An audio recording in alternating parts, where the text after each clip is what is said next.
Outside of God, it's all bad. How do you define good?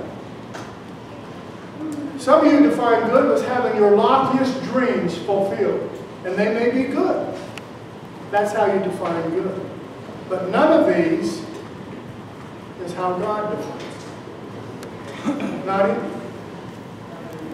God defines the word good differently. It's in this verse. Actually, it's in the next verse, verse 29. Note what he says. This is how God defines good.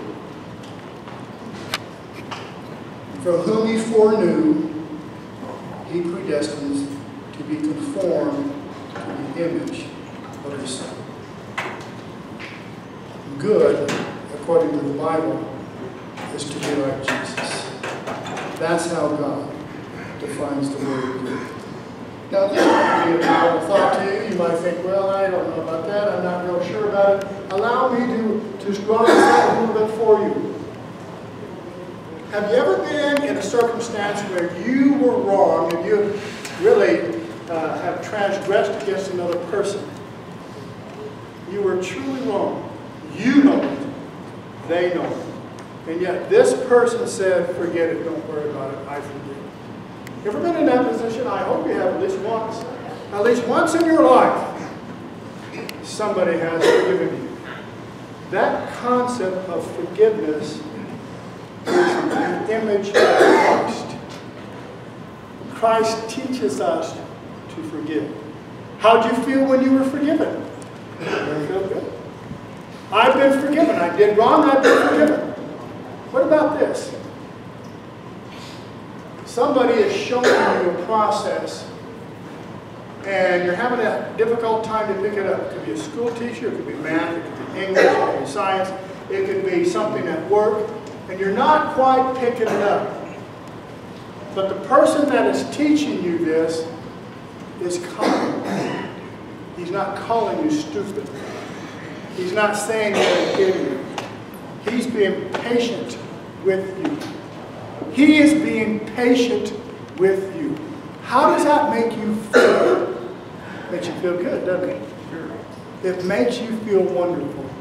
That is the image of Christ.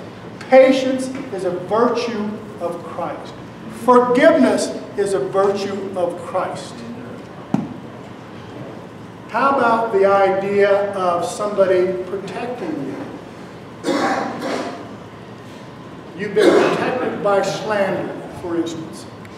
And an individual has taken necessary steps to say, that is not true. He did not say that. He did not do that. That person protected you, your reputation. How did that make you feel?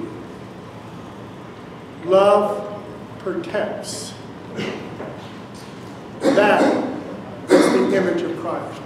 These are virtues we need. Amen? Amen. These are virtues that you are longing for, and probably the deepest hurts in your soul is that you did not get them. Amen. How about this one? Perseverance. Love, and one of the things that Christ did is he persevered to the end. He obeyed God to the end. To persevere in a noble and great cause to the end and not giving up has great benefits. What about the father that is faithfully getting up in the morning, gets up, gets his lunch together, and goes off to work? And he perseveres through the years so that he can provide for his family. Now, you may not have had that. I had that. But what I'm saying to you, he persevered. Perseverance is an image of Christ. To persevere in what is good is the beauty of Christ.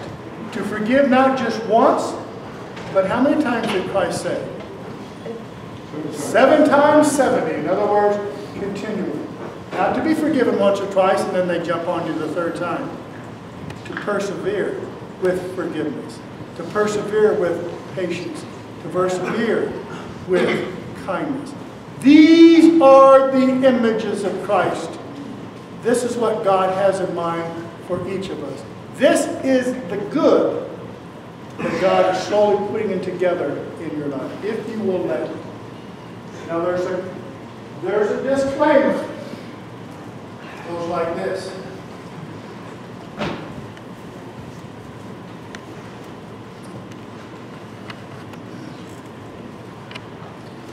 We know that all things work together for good, those are 3 terms, to those who love God.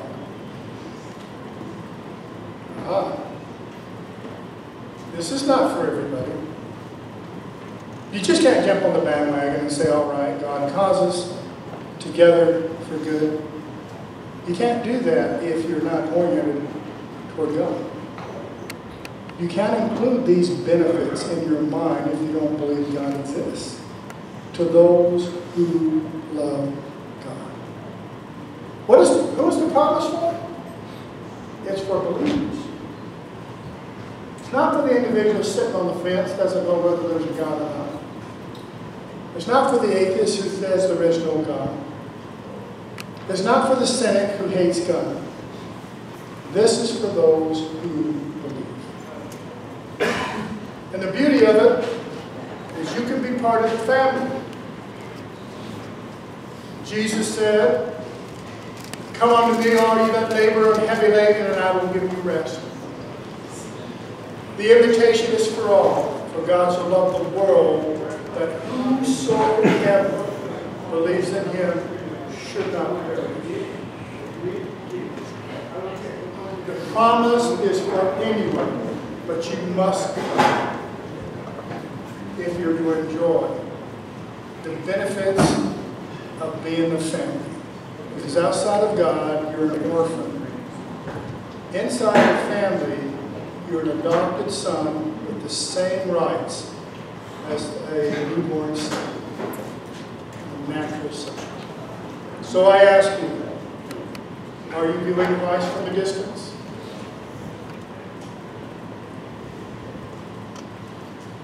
Are you viewing God from a distance? Or do you believe that Christ is God's Son, that He died on Calvary's tree in your behalf, and that whosoever believes in Him shall not perish? It's my prayer that each of you can be part of this family, and God can cause these things to come together for your good. Amen? Amen. Let's pray together.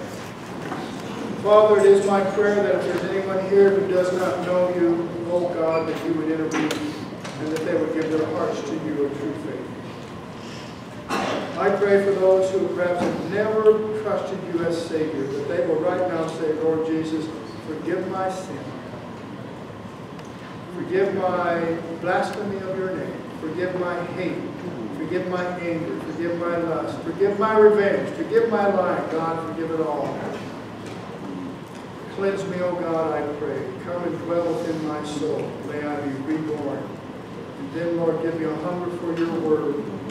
Give me a hunger for your people. Give me a hunger, O God, for your way. Lead me to a good church, a good Bible preaching church. And then I pray, O God, for these Christians who perhaps have wandered and need to come back to the fundamentals. Father, I pray that their focus will be on you as a person through your Son, Jesus Christ. And then that they will focus on obedience to your commands. Thank you for each precious soul, God. Thank you for this place. Thank you for this food.